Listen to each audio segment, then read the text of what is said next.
So, I just got out of jail. That's not the scary part. At least, not for me. I did 15 months for a nonviolent drug charge. Dumb stuff. I didn't hurt anyone. Just got caught holding enough that the DA could make an example out of me. Whatever. I'm clean now. I'm focused.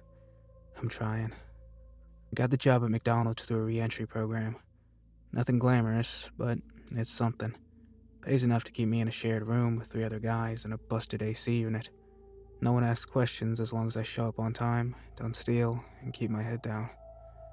Night shift's weird though. It's quiet. Like, too quiet, as dumb as that sounds. There's this constant hum from the freezers and the fryers. But once you tune it out, you realize how dead everything feels. The place is lit like a hospital waiting room, all fluorescent and sterile. At 2 a.m., the only customers we get are delivery drivers, meth heads, or folks from the encampment out back. And then there's the manager, Keith. Keith is one of those overly nice types. Smiles too much, talks like everything's a business pitch. "You're a second chance kind of guy, aren't ya?" he said during my first shift, clapping a hand on my shoulder. "That's good. We like loyalty here. We're a family." He's always saying shit like that. Family this, loyalty that. The kind of stuff that sounds inspiring, until you realize it's just a way of making sure you don't ask too many questions. Like about the meat deliveries, or the freezer. Week 2, I started noticing stuff. Little things. No trucks coming in, but the walk-in freezer's always full. Like, always. And the dates on the boxes don't make sense. Some are months old, stamped with labels from meatpacking companies I've never heard of. Others have no labels at all. I asked Keith once casually, "Hey, when's the Cisco truck supposed to come again?" He just smiled. "Oh, we've got a local arrangement. Cuts down on costs. You'll see, we take care of our own." He said it like I'd asked something personal, like I'd stepped out of line. Last night I was taking the trash out to the dumpster. It's in the alley out back, next to the tents from the encampment. I try not to look over too long. Some of those folks are rough, and I don't want any trouble. Anyway, the bag tore a little as I was dragging it out. Grease leaked onto my shoes. I gagged. It smelled off, even for fast food waste. Something slid out of the bag and hit the pavement with a wet thud. It was meat. Raw. Pinkish gray. But the texture wasn't right. It wasn't ground. It wasn't even steak. It looked fibrous. Like it had tendons still inside it. And I swear to God, it had a goddamn fingerprint on it. Just one, near the corner. Like part of a thumb fused into the muscle. I didn't say anything. I just kicked it into the dumpster, wiped my hands on my apron, and went back inside. Keith was standing by the fry station when I walked in. He didn't say a word, just stared at me. Like he knew. Later, when it clocked out, I noticed my time card had a smiley face drawn on it. No explanation. I haven't slept. I don't know what I'm working with here, but I'm not crazy. Something's wrong with that meat. And if I say anything, who's gonna believe me? I'm a felon flipping burgers on the graveyard shift. Keith's a clean-cut manager with a perfect record and a framed photo of Ronald McDonald in his office. But I saw that fingerprint, and I think someone wants me to see more. I seriously considered just quitting. But here's the thing. When you've done time, your options are shit. I don't have parents to crash with. My PO checks on me twice a week. I miss rent once. I'm back in county with a cot and a cellmate who snores like a dying moose. And Keith, he knows that. That's the worst part. He treats you like family, but only after he's figured out how badly you need one. The next few nights, I keep my head down. I did my work, cleaned the shake machine, stocked sauces, wiped down tables that no one even sat at. I just tried to not think about that meat. Told myself maybe I imagined the fingerprint. Maybe I was just too tired. Then, Tuesday happened. It started with Bree. She was one of the line cooks. Young, maybe 19. Kept to herself. Always wore a hoodie under her uniform and earbuds in one ear. Real quiet, but solid. She was the kind of employee who actually made the job tolerable. Anyway, I came in around 10 p.m., and she wasn't there. Her name was still on the schedule, and her apron was hanging in the break room. But no Bree. When I asked Keith, he said, "She quit. Didn't even give notice." And that didn't sound like her. So when he walked off to answer a call, I checked the system. We have this piece of shit terminal with employee logs and shift data. Bree clocked in the night before at 9:58 p.m. She never clocked out. I started watching everything more carefully after that. At 3 a.m., I caught Keith slipping out the back with a heavy-duty garbage bag over his shoulder. He didn't use the dumpster. He cut through the alley and disappeared into the shadows behind the fence where the tents are. I waited 5 minutes, then followed. I didn't find Keith, but I did find a patch of red on the pavement that smelled like copper and rot, and a crumbled name tag near the fence. Bree. That same night, we ran out of patties mid-shift. I figured we were finally going to close early, but Keith just said, "Check the bottom shelf of the freezer. There's a backup batch." That's when I saw the box. It wasn't sealed like the others. No branding. Just a piece of masking tape on top and written in Sharpie, "Do not use Friday's batch." I opened it. It wasn't beef. I don't know what it was, but the cuts were all irregular. Chunks of flesh with skin still on some of them. I swear to God one had a tattoo, like faded prison ink, a barcode or some numbers. I threw up into the mop bucket. When I told Keith I couldn't serve it, he just smiled and said, "That's why I like you. You've got standards. But sometimes you gotta be flexible in this line of work." I called in sick the next night. First time I missed a shift. I spent the whole night pacing my room, trying to decide if I was gonna blow the whistle. Next morning, a guy from the encampment showed up outside our building, shirtless, screaming my name. He kept yelling, "Don't eat the meat!" and "You know what they're doing!" over and over until the cops came and dragged him off. He slipped something under the gate before they took him. It was a ketchup packet, folded up around a torn piece of napkin, scrawled in shaky handwriting. "If they offer you a bonus, say no. That's when it starts." Last night, Keith called me into the office, said he was proud of me, said he saw real potential. Then he handed me an envelope. Inside, $500 cash. He called it a loyalty reward. I didn't take it.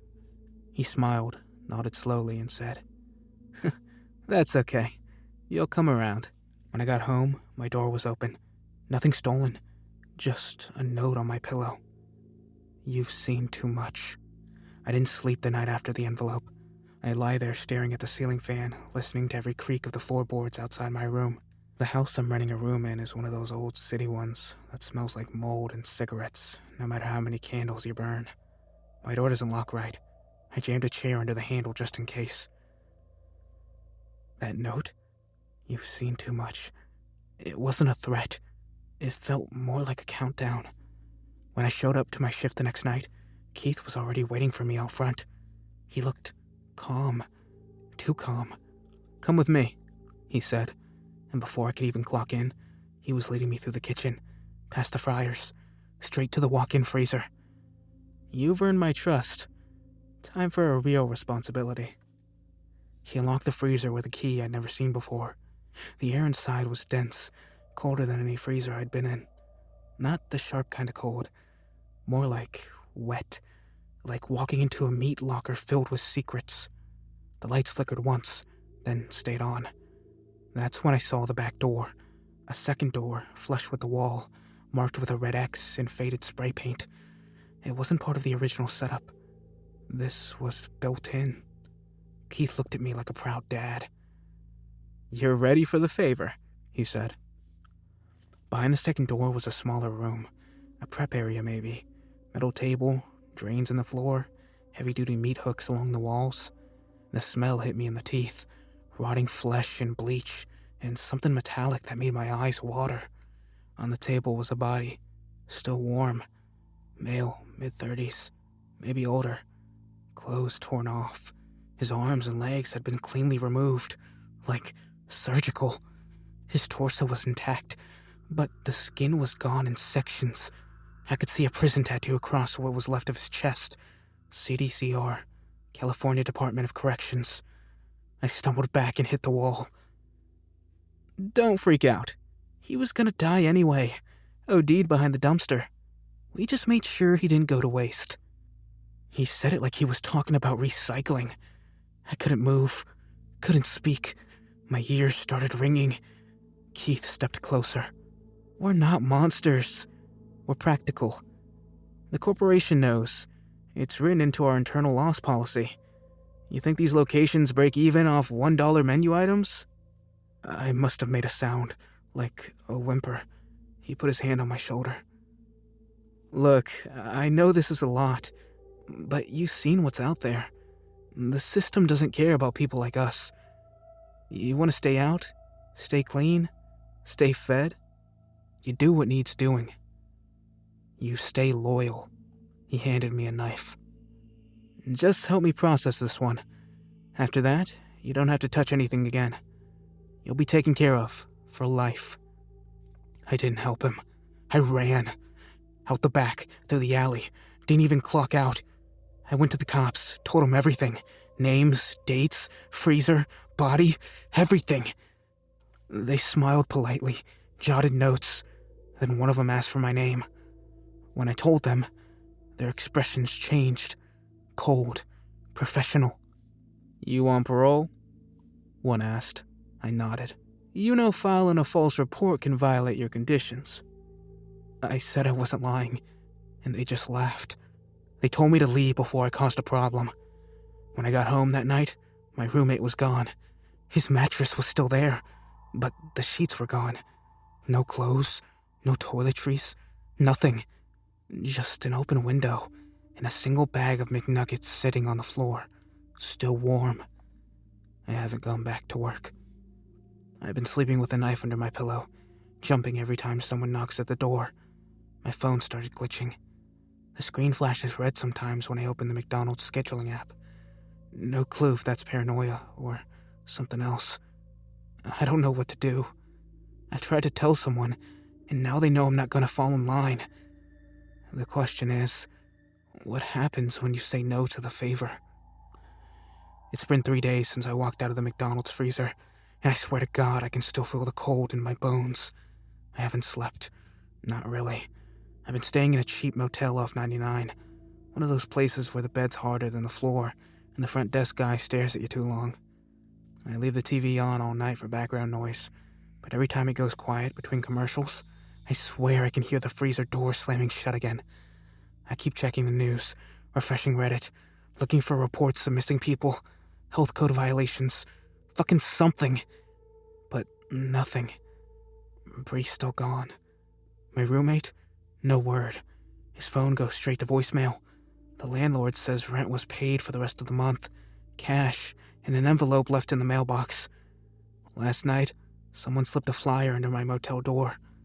It was one of those glossy Team Success corporate ones you see in the break room.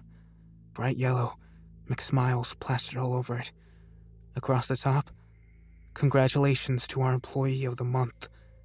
Underneath was a picture of me, smiling, holding a spatula.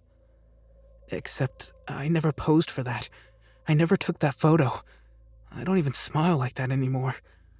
At the bottom, in smaller print, promotion pending.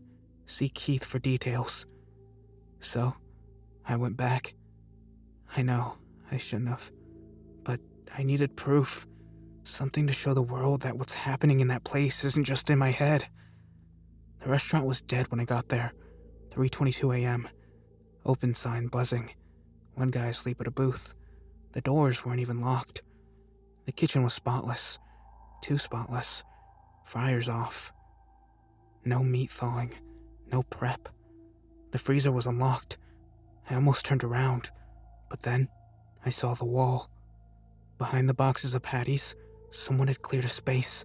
Taped up photos like a shrine. Polaroids, ID cards, employee name tags. Bree was up there. So was my roommate. So were a lot of people. Most of them I didn't recognize.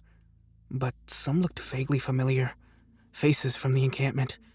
A guy who used to beg out front.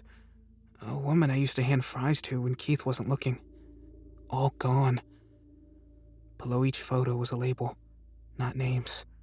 Just things like good yield, clean cuts, low noise, volunteer. And at the center, framed in a grease-stained plastic sleeve, was a laminated list. Quarterly inventory targets, Tier 3 locations. There were checkboxes, numbers, and next to our store number, a red stamp that said, exceeded expectations. I don't remember leaving. I just remember running. I took one photo with my phone before I left. It came out blurry as hell, like the lens couldn't focus right, like the camera didn't want to show it. This morning, I tried to upload it to Reddit. I got a post removed, violates content policy message. Then, my phone restarted on its own, twice, and the photo was gone. I don't think Keith ever wanted me to quit. I think this whole time, he's been waiting to see if I'd break, if I'd join. I haven't touched that envelope of money. It's still sitting in the drawer here at the motel. But part of me keeps looking at it. $500 would cover 2 weeks here, maybe more. Enough time to figure out what to do next. And I keep thinking about what Keith said. The system doesn't care about people like us. Maybe he was right. Maybe loyalty is the only way to survive. If I disappear after this, just know, they don't waste anything. Not even us.